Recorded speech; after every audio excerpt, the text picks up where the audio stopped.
கன்ஜுகேஷன் format தெரிஞ்சிருக்கணும். கன்ஜுகேஷன் format தெரியுதுன்னா அந்த வேர்ப் வந்து ரெகுலரா இர்ரெகுலரான்னு தெரிஞ்சிருக்கணும். ரெகுலரா இர்ரெகுலர்னு நீங்க படிச்ச உங்களுக்கு டிடி ஃபார்மட்டா இல்ல இந்த மாதிரியான கணிக்க முடியாத வெண்டு கோன்னு கணிக்க முடியாத ஃபார்மட்டான்னு சொல்லி என்ன செய்யணும், அப்பதான் தெரியும். அப்ப இந்த மாதிரி விடயங்கள் படிக்க போறீங்கன்னு சொன்னா நீங்க கொஞ்சம் ரெகுலர் படிச்சுட்டு இந்த இந்த ஸ்ட்ரக்சர் வரப்போனா இப்படி இதுகள் வரப்போனா இப்படின்னு சொல்லி கொஞ்சம் பார்த்துட்டு நீங்க போறதுக்கும் டவுட்ல இருந்தால் எழுதி வச்சுட்டு நீங்க அடுத்த கிளாஸ்ல என்கிட்ட கேட்கலாம். ஓகே, இப்போ போன கிளாஸ்ல குறையில விட்டதை பாருங்க. சிம்பிள் ப்ரெசன்ட் டென்ஸ்ல ஸ்ட்ரக்சர் இது படிச்சா சரியா. நீங்க இப்ப டென்ஸ் படிக்க போறீங்கன்னு சொன்னா எல்லாத்தையும் ஒண்டா படிக்கிறல்ல, எல்லாத்தையும் ஒண்டா படியா நம்மளுக்கு குழம்பு ஒண்ணு நம்மளுக்கு ஸ்ட்ரக்சர் தெரிஞ்சிருக்கோம். எனக்கு இந்த ஸ்ட்ரக்சர் தெரியும், அது வந்து ப்ரெசன்ட் மட்டுமே தெரிஞ்ச பாருங்க. ஒரு டென்ஸ்ல வந்து ஸ்ட்ரக்சர், யூசேஜ், டைம் ஃப்ரேஸ் இந்த மூணு தானே இருக்கு. டைம் ஃப்ரேஸையும் விடுங்களேன், ஸ்ட்ரக்சரையும் யூசேஜையும் ஒன்றுக்குள்ள கொண்டு வரக்கூடாது, அதுக்கு கொஞ்சம் காலம் போகணும். இப்போ ஸ்ட்ரக்சர் இது வந்தா இது சிம்பிள் ப்ரெசன்ட் டென்ஸ், இப்படி ஒவ்வொருவருக்கும் ஒவ்வொரு டைப் இருக்கு. இது வந்தா சிம்பிள் ப்ரெசன்ட் டென்ஸ்ல பாசிட்டிவ், இது வந்தா சிம்பிள் ப்ரெசன்ட் டென்ஸ்ல நெகட்டிவ், இது வந்தா சிம்பிள் ப்ரெசன்ட் டென்ஸ்ல பாசிட்டிவ் கொஸ்டின். இவ்வளவுதான் நம்மளுக்கு இப்போதைக்கு தெரிஞ்சிருக்கணும். அதுல யூசேஜ் என்ன, அதுக்கு டீப்பான மீனிங் என்ன, அப்படி இப்போதைக்கு என்ன செய்யக்கூடாது. இது ஒவ்வொரு நாளும் நடக்கிற செயற்பாடு, இது நேற்று நடந்ததுன்னு சொல்லி இப்போதைக்கு என்ன செஞ்சிடக்கூடாது. டென்ஸ் அப்படி ஒரே ஒரே விஷயத்துல விழுங்க கூடாது. ஸ்ட்ரக்சர் படிக்க அப்படின்னா ஸ்ட்ரக்சர் மட்டும் தான் நீங்க படிக்கணும். எப்படி வந்தா இது இந்த டென்ஸ் சரியா. அப்ப நம்ம இங்க சிம்பிள் ப்ரெசன்ட் டென்ஸ் ஸ்ட்ரக்சருக்குள்ள நெகட்டிவ் பார்த்தோம். இங்க வந்து இதுகள் மட்டும்தான் உங்களுக்கு அந்த சப்ஜெக்டுக்கு சிங்குலர் ப்ளூரல் சப்ஜெக்ட் பாக்குற வந்து இங்க காணப்படுற சிம்பிள் ப்ரெசன்ட் டென்ஸுக்கு மாத்திரமாகத்தான் இருக்கும் சரியா. இப்ப நம்ம சிம்பிள் ப்ரெசன்ட் டென்ஸ்ல ஸ்ட்ரக்சருக்குள்ள பாசிட்டிவ் கொஸ்டின், பாசிட்டிவ் நீங்க பாசிட்டிவ் கொஸ்டினுக்குள்ள வரும் சரியா. ஒரு ஸ்ட்ரக்சர்ல ஒரு டென்ஸ்ல உங்களுக்கு தெரியும் சிம்பிள் ஒரு டென்ஸ்ல 3 பிரதானமான டென்ஸ் இருக்கு. 3 டென்ஸுக்குள்ளேயே 4 டென்ஸ் இருக்கு. சிம்பிள் ப்ரெசன்ட், சிம்பிள் சொல்லி தந்திருக்கேன் பாருங்க. சிம்பிள் டென்சஸ்க்குள்ள 3 இருக்குன்னு சொல்லி தந்தீங்க. கண்டினியூஸ் எல்லாம் இப்ப பார்க்கல. அப்ப சிம்பிள் டென்சஸ்க்கு 3, கண்டினியூஸுக்கு 3, பெர்ஃபெக்ட்டுக்கு 3, பெர்ஃபெக்ட் கண்டினியூஸுக்கு 3, 12.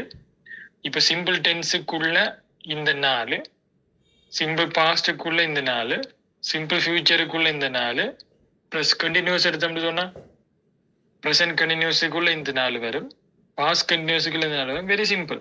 ஃபியூச்சர் கண்டினியூஸுக்கு இந்த 4 வரும், இப்படி வரும்.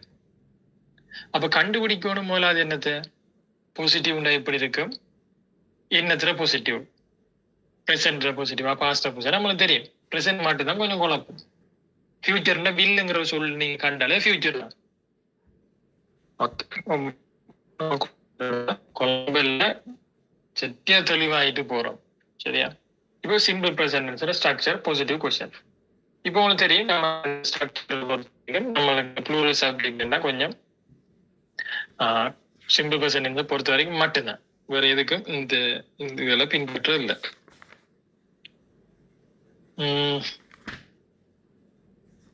பாசிட்டிவ் கொஸ்டின் ஸ்ட்ரக்சர் எப்படி வரப்போகுது. பாசிட்டிவ் கொஸ்டின் சொன்னா do plus subject plus verb 1. இப்போ உங்களுக்கு விளங்கிட்ட verb 1 என்னன்னு சொல்லி இங்க இருக்கு. ஐஎன்ஜி ஃபார்மட்டோ ஈடியோ எதுவுமே சேராத வினைச்சொல் இங்க வரணும். அதுதான் ஒரு வினைச்சொல் படிச்சா டென்ஸ்னா என்னன்னு படிச்சு தந்திருக்கேன் நம்ம வினைச்சொல். அப்ப அதுதான் நம்ம இங்க படிக்கணும். என்ன படிக்க அதுதான் சரி. டென்ஸ்னா வினைச்சொல். அப்ப டூவோட சப்ஜெக்டோட verb 1 வந்தா நீங்க நினைக்கணும் என்ன, ஓகே பாசிட்டிவ் கொஸ்டின் ஸ்ட்ரக்சர்ல இருக்கிற சிம்பிள் ப்ரெசென்ட் டென்ஸ் பாசிட்டிவ் ஸ்ட்ரக்சர்னு நீங்க நினைக்கணும். டூண்டு வந்தாலே நான் உங்களுக்கு இங்கே சொல்லி தந்திருக்கேன். டூண்டு வந்தாலே அது வந்து டூ வேர்ப்ஸ் சரியா. ஓகே அது வேணாம், அது விடுங்க. டூண்டு வந்தாலே ப்ரெசென்ட் தான். டூவே நேரத்தோட ப்ரெசென்ட் சொல்லி தந்துட்டு, வேர்ப் பண்ணும் என்னன்னு சொல்லி தந்துட்டு, இங்க இருக்கிற ப்ரெசென்ட் சொல்லி தந்துட்டு. அப்ப ப்ரெசென்ட் 2 விஷயம் ப்ரெசென்ட் சொல்லி தரக்கள் நீங்க ப்ரெசென்ட் குழம்பு வேண்டிய அவசியம் இல்லை. ஓகே உதாரணம் பார்ப்போம்.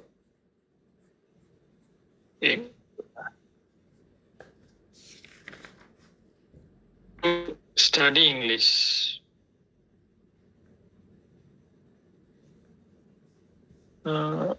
டூ யூ கோ தேர், இந்த மாதிரி யூஸ் பண்ணுவோம். சிம்பிள் ப்ரெசன்ட் டென்ஸ் இன்னொரு விஷயம் சொல்லி தந்திருக்கிறேன். என்ன இங்க இருக்கிற ப்ரெசென்ட்டுக்கு, இது சிம்பிள் ப்ரெசன்ட் டென்ஸ் இல்ல, ப்ரெசென்ட்டுக்கு. சரியா? அதுல ப்ரெசென்ட் கண்டினியூஸுக்கு இது வரலாம், பாஸ்ட்டுக்கு அப்படி வரலாம். சாரி, ப்ரெசென்ட் பெர்ஃபெக்ட்டுக்கு இங்க வரும், ப்ரெசென்ட் பெர்ஃபெக்ட்டுக்கு இது வரும், ப்ரெசென்ட் கண்டினியூஸுக்கு இது வரும். அப்போ ப்ரெசென்ட் என்னாலும் இருக்கு. இப்போ இதுக்குள்ள நான் உங்களுக்கு சொல்லி தந்தேன், பி வேர்ப்ஸ் ஐஎம்இஸ் ஆர் இருக்கு, ஹேவ் ஹேஸ் மாத்திரம் இருக்கு. வேற எல்லாமே வந்து என்ன, டூ வேர்ப். ஸ்டடிங்கிறது டூ வேர்ப், கோங்கிறது டூ வேர்ப். அப்போ அதே போல இதையும் எடுக்கலாம் தானே. இஸ் திஸ் எ புக், இது வந்து எடிஷனலா படிக்கிறது. Do you have a book. அப்ப இங்க பாருங்க, என்ன இதுக்கு இஸ் வந்திருக்கு. இங்க நம்ம டூவை தானே போட்டு படிச்சிருக்கோம், இங்க நம்ம டூவை போட்டு படிச்சிருக்கோம். அப்ப இஸ் வந்திருக்கு. அதுதான் நாங்க சொல்லி தந்திருக்கேன். என்ன சொல்லி தந்திருக்கேன்? ப்ரெசென்ட் தானே. ப்ரெசென்ட்ங்கிற ஒன்று இங்க இஸ் வந்ததால ப்ரெசென்ட் ஆக்கியிருக்கேன். அப்ப நம்ம இங்கேயே எடுக்கலாம். எப்படி எடுக்கலாம்னா, டூ மாத்திரம் இல்லை, ஏமிஸ் ஆர் வந்து இங்க ஹேவ் ஹேஸ் வந்தாலும் என்ன, அது ப்ரெசென்ட் தான், சிம்பிள் ப்ரெசென்ட் டென்ஸ் தான். இப்படியே எடுக்கலாம். சரி, எங்க ப்ளூரல் சப்ஜெக்ட்டுக்கு நம்ம இந்த உதாரணம் பார்த்தோம். அதே போலதான் சிங்குலர் சப்ஜெக்ட்டுக்கு நம்ம சிங்குலர் சப்ஜெக்ட் நான் இங்கே உங்களோட இணைச்சுட்டுருவேன். சரி, நம்ம இங்கே இணைச்சுட்டுருவோமே.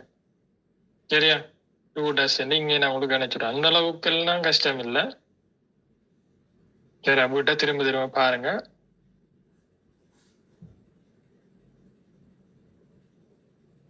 சரியா? அப்ப இதான். அப்போ டஸ் ஹி லைக் ஐஸ்கிரீம், இந்த மாதிரி உங்களுக்கு ஸ்ட்ரக்சர்ஸை நீங்க என்ன செஞ்சிருக்கணும், அடையாளக்கான தெரிஞ்சிருக்கணும். நம்மளுக்கு தெரியும் தானே, 40 நிமிஷத்துல ஆட்டோமேட்டிக்கா ஜூம் வந்து கட் ஆயிடும். திரும்ப அதே லிங்கை கிளிக் பண்ணிட்டு நீங்க உள்ளுக்கு வரணும். சரியா? அப்ப இங்க டூல ஆரம்பிக்கப்பட்டிருக்கு. டூல ஆரம்பிக்கப்படும் போது சிக்னல் தந்துட்டு சிம்பிள் ப்ரெசென்ட் டென்ஸ். டூ வந்து ஸ்டார்டிங்ல வந்துட்டு பாசிட்டிவ் கொஸ்டின். பாசிட்டிவ்னா என்ன, இங்க நொட்டுங்கிற அர்த்தம் ஒன்றும் இல்லை. ஸ்ட்ரக்சரை தான் படிக்கீங்க, ஸ்ட்ரக்சரை படிக்கீங்க, என்ன டென்ஸ்னு மதிக்கீங்க. இதுக்கு டூவிக்கு என்ன இப்போ ஒவ்வொரு நாள் நடக்கிறதா அது நாம இப்ப பார்க்கல. அடுத்து வந்து சிம்பிள் ப்ரெசென்ட் டென்ஸ்ல ஸ்ட்ரக்சர்ல நம்ம என்ன பார்க்க போறோம், நெகட்டிவ் கொஸ்டின் பார்க்க போறோம். சரியா?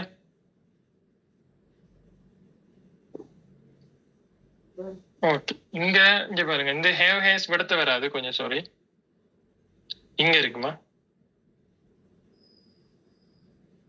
ஹேவ் ஹேஸ் வச்சு ஆரம்பிக்க மாட்டாது. சரி, ஆரம்பிச்சா அது வேற டென்ஸுக்கு வைத்திடும். டூ டஸ் ஏமிஸ் ஆர், இவ்வளவு தான் ஆரம்பிக்கப்படும். டூ டஸ் இஸ் ஏமிஸ் ஆர், இதுக்குள்ளேதானே ஒன்று ஆரம்பிக்கப்படும். இங்க ஹேவ் ஹேஸ் வந்து இங்க வேர்ப் ஒன்னுக்குள்ள ஹேவ் ஹேஸ்ங்கிறது ஒன்று என்ன செய்யலாம், இங்க இருக்கு பாருங்க. இங்க ஹேவ்ங்கிறது வந்து இங்க இருக்கு வேர்ப் ஒன். அப்ப அதை நீ இங்க இன்க்ளூட் பண்ணலாம்ங்கிறேன். அது சரியா, கொஞ்சம் குழம்பிடக்கூடாது. அடுத்து வந்து நெகட்டிவ் கொஸ்டின். நெகட்டிவ் கொஸ்டின் போது அதே இதுதான், நான் கொப்பி பண்ணி தான் போறேன். அப்ப நீங்களும் திரும்ப திரும்ப எழுத வேண்டிய அவசியம் இல்லை. ஸ்ட்ரக்சரை போல இங்க எடுத்துட்டு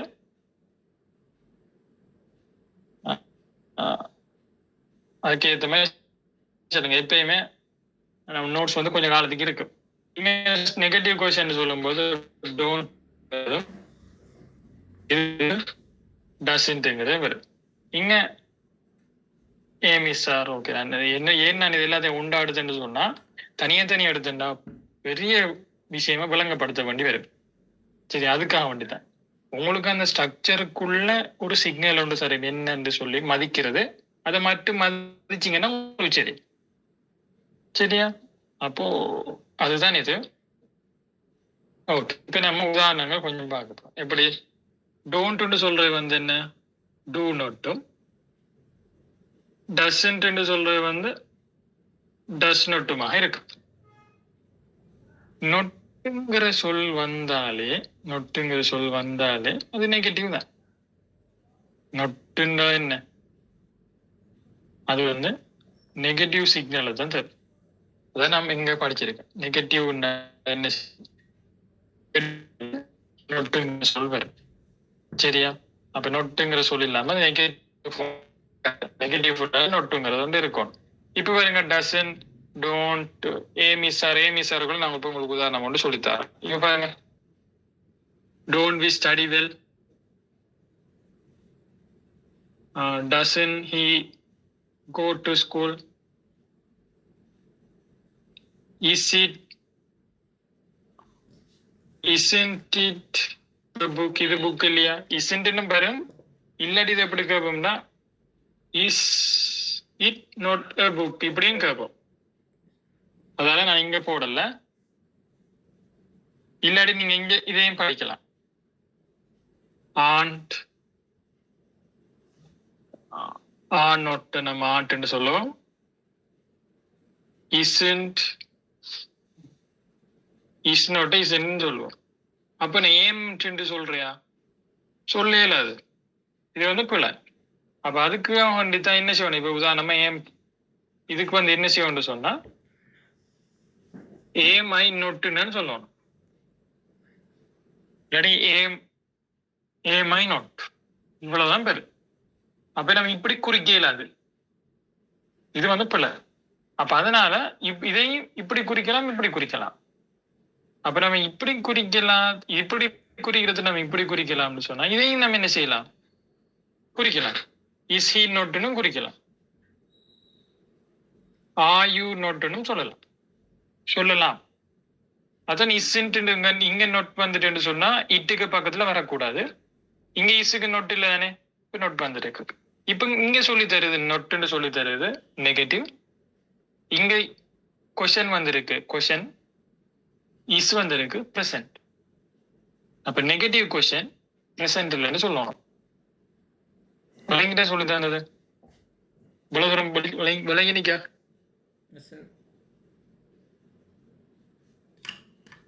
சரி, இஸ்ங்கிறது வந்து பிரசன்ட், நொட்டுங்கிற நெகட்டிவ், கொஸ்டின் மார்க் போடுறதுல கொஸ்டின். அப்ப நெகட்டிவ் கொஸ்டின் பிரசன்ட்ல வந்திருக்கு.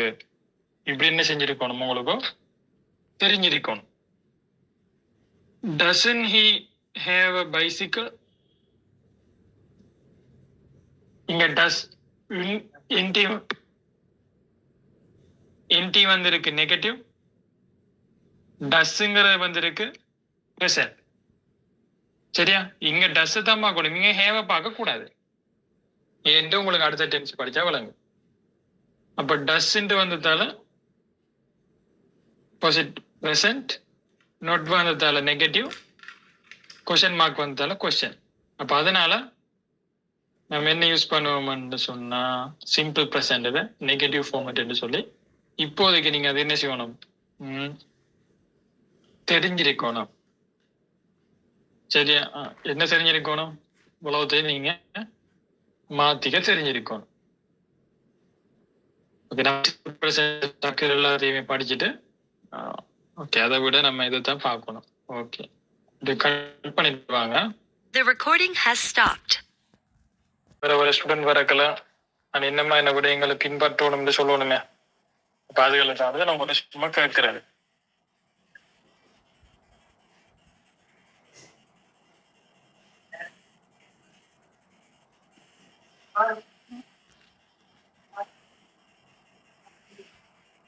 பார்க்க போறோம்.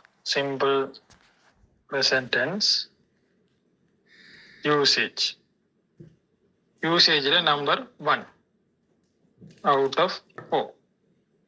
4 பிரதானமான யூசேஜஸ் காணப்படுது. இது என்னத்துக்கு நம்ம பயன்படுத்துறது? அதாவது இந்த மாதிரியான ஸ்ட்ரக்சர் வந்தா இதுக்கு நம்ம என்ன அர்த்தம் பார்க்கலாம். முதலாவது உங்களுக்கு தெரியும், action takes place every time. அதாவது ரிப்பீட்டிங் ஆக்ஷன் சொல்லுவோம். ஒரு நிகழ்வு சரியா ஒவ்வொரு நாளும் செய்யற செயல்களை குறிக்கிறதுக்காண்டு பயன்படுத்துறது. இப்ப உதாரணமாக I play football every day. இங்க நான் உங்களுக்கு இது சரியா? அப்ப எவ்ரிடேன்ற ஒரு சொல் வரும்போது இந்த எவ்ரிடேங்கிற சொல்லே சொல்லி தந்துட்டு என்னன்னு சொன்னா சிம்பிள் பிரசன்ட் டென்ஸ் சொல்லி தந்துட்டு சரியா? எவ்ரிடே அதான் டைம் ஃப்ரேஸ் வந்து இதுகளுக்குன்னு வரும். இது வந்து பாஸ்ட் டென்ஸுக்கு வராது. ஆனா அது வாரத்துக்கு இருக்கு சரியா? வரும். அது பாஸ்ட் டென்ஸ்களுக்கெல்லாம் நம்ம யூஸ் பண்றதுக்கு வேற வேற மெத்தட் இருக்கு. அப்ப அதுக்காக நம்ம இதை பாக்குறல. எதை பார்த்து நீங்க டென்ஷன் மாதிரி எதை பார்க்கணும் நீங்க ஸ்ட்ரக்சர்ல ஸ்டார்டிங்ல சப்ஜெக்டோட வேர்ப் 1 வந்திருக்கு.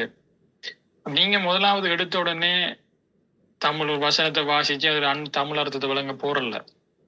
சப்ஜெக்டோட வேர்ப் 1 வந்திருக்கு அப்படின்னா என்ன? Simple present tense. இதுல யூசேஜ் முதலாவது என்ன? ஒரு விடயம் வந்து தொடர்ச்சியாக நடக்கிறத நம்ம என்ன செய்யறோம்? குறிக்கும். இப்ப தொடர்ச்சியாக நடக்கிறேன்னா என்ன? இப்ப உதாரணமா ஐ பிளே ஃபுட்பால் எவ்ரிடேன்னு சொன்னா வேற திங்கள் இருந்து வெள்ளி வர நான் என்ன செய்யறேன்? திங்கள் இருந்து ஞாயிறு வர ஃபுட்பால் விளையாடுறேன். ஒரு நாள் என்ன செய்யறேன்னு சொன்னா நான் வேற இங்கே சாப்பாட்டுக்கு போயிட்டேன். நான் விளையாடல சரியா? திங்கள் செவ்வாய்க்கிழமையா புதன்கிழமையா நான் விளையாடல. அதுக்காக வேண்டி ஐ பிளே ஃபுட்பால் எவ்ரிடேன்னு சொல்லாம இருக்கிறேன். அப்படி இல்லை சொல்றான். சில நேரம் ஃபுட்பால் விளையாடும் போது ஒரு ஆளுக்கு கால் உடைஞ்சிட்டு இருந்தது. அவர் என்ன செய்ய மாட்டாரு? 3-4 மாதத்துக்கு ஃபுட்பால் விளையாட மாட்டாரு. அப்ப அந்த டைம்ல அவர் இப்படி சொல்ற நான் போன வருஷம் 1ஆம் மாசம் விளையாடினேன் கால் உடைஞ்சிக்கு பிறகு 5ஆம் மாசத்துல இருந்து இப்ப கால் உடைஞ்சது சரியானது பிறகு விளையாடுவார் தானே? விளையாட ஒரு சான்ஸ் இருக்கு தானே? அப்போ அவர்கள் அது எல்லாம் வந்து நான் முன்ன விளையாடினேன் இப்ப கால் உடைஞ்சிட்டு பிறகு விளையாடுவேன் அப்படிலாம் சொல்ல தேவையில்லை. ஐ பிளே எவ்ரிடே தான். அதுக்கு ஐ பிளே எவ்ரிடே தான். அப்ப அந்த ஒவ்வொரு நாளுங்கிறது வந்து சில இயற்கை காரணங்களால நம்மளுக்கு ஒரு நாள் நடக்க இல்லாம இருக்கும். அதுக்காக வேண்டி நம்ம அதை எவ்ரிடேங்கிறத மாத்திரம் இல்லை. அதான் இங்க எவ்ரிடே ஆக்ஷன்ல இருக்கிற நிறைய பேருக்கு தெரியாத விஷயம். சரி, I play football everyday. He goes to the market. He goes to the market in the morning. இங்க பாருங்க, இங்க நம்ம படிச்சிருக்கோம் இங்க எவ்ரிடே வந்துட்டு ஒவ்வொரு நாளுங்கிறது வந்து நம்ம எவ்ரிடே ஆக்ஷனை சொல்லலாம் தானே? அப்ப ஏன் இந்த மார்னிங் வந்திருக்கு எப்பன்னு சொல்லல? நம்மளுக்கு தெரியும் நம்ம டென்ஸை ஐடென்டிஃபை பண்றதுக்கு டைம் ஃப்ரேஸுக்குள்ள போறல. இங்க இருக்கிற வினைச்சொல்லுக்குள்ளதான் போகணும்.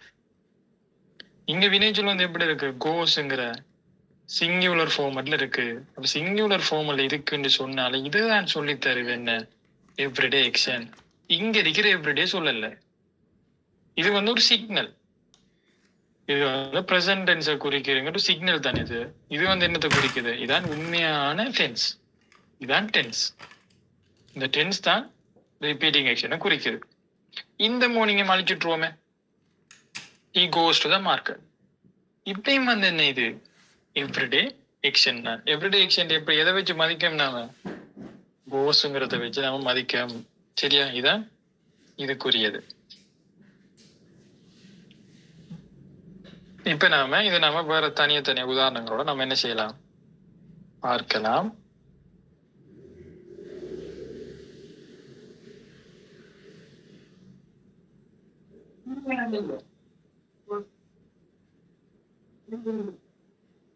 இப்போ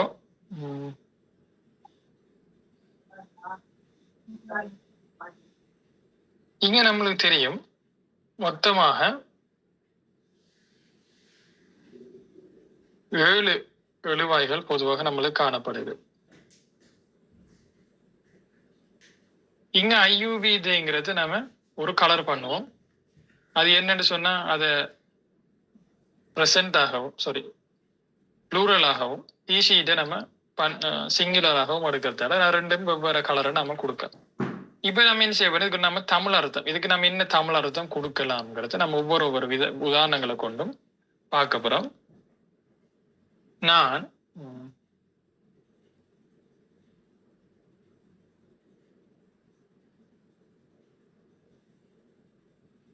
ஒவ்வொரு நாளும் கடைக்கு போகிறேன்.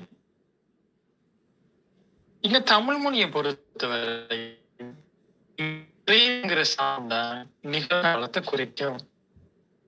சரியா? இது வந்து எடிஷன் எல்லாம் உங்களுக்கு நான் இங்க படிப்பிக்கிறது. சரியா? இந்த கிரேங்கிற சவுண்ட் இது வந்து எடிஷன் எல்லாம் படிப்பிக்க. இப்ப இங்க இருக்கிற கிரேங்கிற சவுண்ட் தான் உங்களுக்கு நிகழ்காலத்தை குறிக்கும். அப்ப இந்த கிரேனுங்கிற சவுண்ட் நிகழ்காலத்தை குறிக்கும்னு சொன்னா இதுக்கு முன்னுக்கு வந்த இதுக்கு முன்னுக்கு வந்த சொல் என்ன? ஓ, போக்கு நம்ம இங்கிலீஷ்ல என்ன சொல்லுவோம்? கோன்னு சொல்லுவோம். அப்ப கோட நிகழ்காலம். நிகழ்காலம்ல சிம்பிள் பிரசன்ட். சரி, அது சிம்பிள் பிரசன்ட் தான் நம்ம இங்க எடுக்கணும். பிரசண்டா எடுக்க கூடாது, சிம்பிள் பிரசண்டா எடுக்கும். இங்க அப்ப இங்க நம்ம இங்கிலீஷ்ல எப்படி சொல்லுவோம்னா I go to the show every day. சரியா? I go to the show every டேன்னு சொல்லுவோம். யோ. அடுத்தது நீ நன்றாக படிக்கிறாய். You study well. நாங்கள்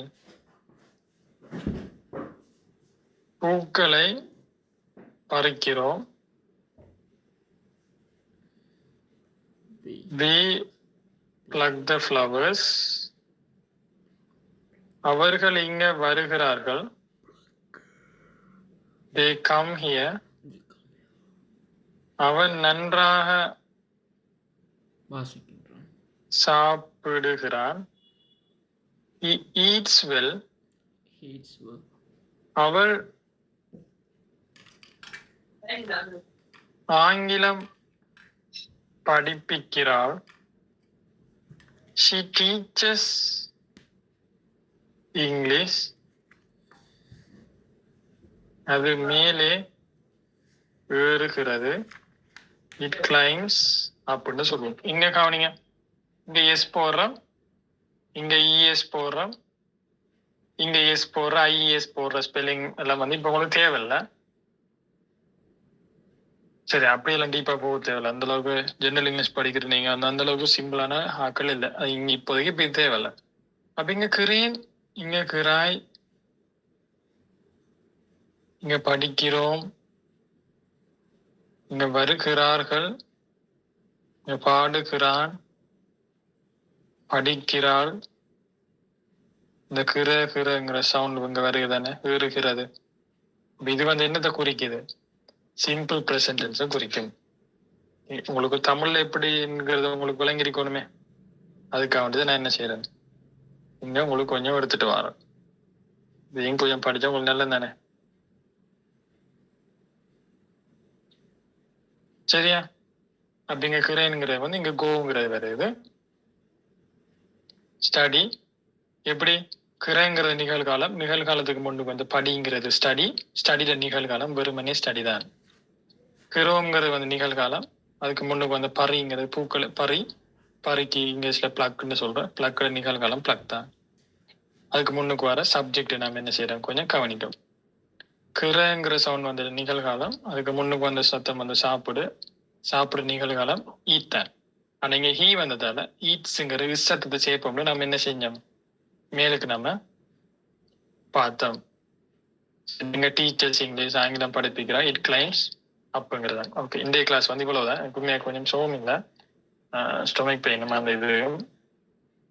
நம்ம இந்த கிளாஸ் இதோட முடிப்போம். ஆனால் உங்களுக்கு இதுக்குரிய அந்த நோட்ஸை உங்களுக்கு நான் தாரோம். சரியா? என்னையும் டவுட் இருக்குதா உங்களுக்கு?